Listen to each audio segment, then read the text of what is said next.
আসসালামু আলাইকুম প্রিয় দর্শক, আশা করি সবাই ভালো আছেন।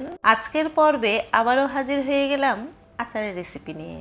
কাঁচা আম দিয়ে আচার তৈরি করে দেখাবো।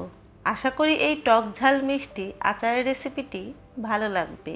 এখানে 1 কেজি কাঁচা আম খোসা ছাড়িয়ে এইরকম ছোট ছোট করে কেটে ধুয়ে নিয়েছি। পর্যাপ্ত পরিমাণ পানির মধ্যে 1 টেবিল চামচ লবণ দিয়ে এই আমের টুকরোগুলো 1 ঘন্টা ভিজিয়ে রেখেছিলাম।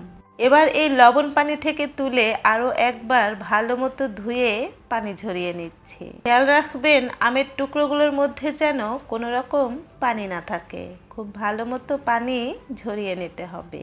এখানে 2 টেবিল চামচ সরিষা নিয়েছি। এবার খুব ভালো মতো ধুয়ে বেটে নিচ্ছি।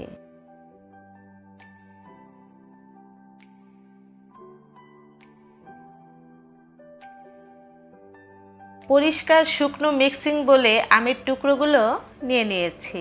1/2 চা চামচ লবণ দিয়ে দিচ্ছি। 1 চা চামচ লাল মরিচের গুঁড়া, 1 চা চামচ ধনিয়ার গুঁড়া আর 1/2 চা চামচ হলুদের গুঁড়া। 1 চা চামচ ভাজা জিরার গুঁড়া আর 1/4 কাপ হোয়াইট ভিনেগার। আচারটা যদি অনেক দিন পর্যন্ত সংরক্ষণ করে রেখে দিতে চান তাহলে অবশ্যই হোয়াইট ভিনেগার ব্যবহার করতে হবে। এবার সরিষা বাটা দিয়ে হাতের সাহায্যে ভালো মতো মেখে নিচ্ছি।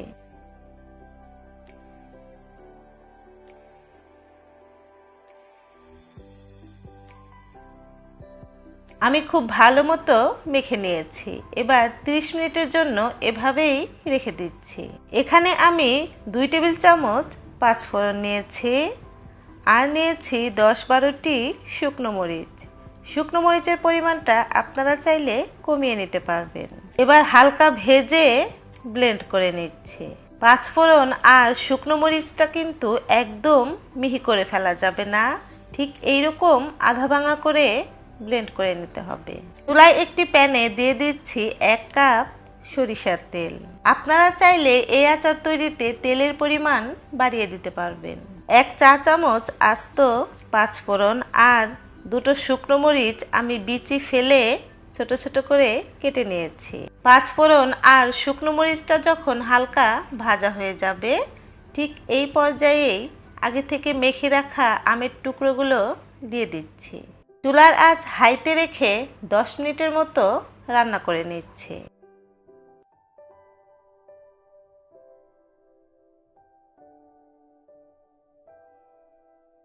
এবার 1/2 কাপ চিনি আর 1/2 কাপ গুড় দিয়ে দিচ্ছি।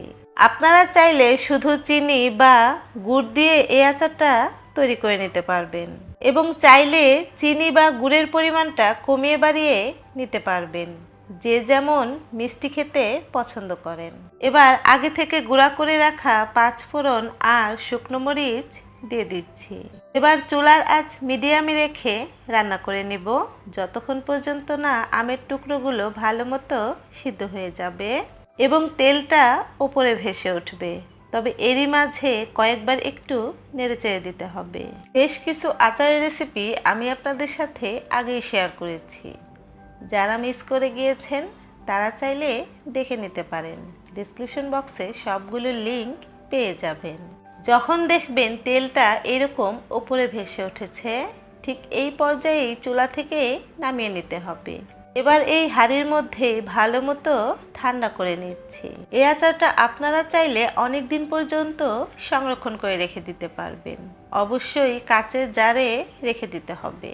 চেষ্টা করবেন মাঝে মাঝে একটু রোদে দিতে, এতে করে আচার ভালো থাকবে।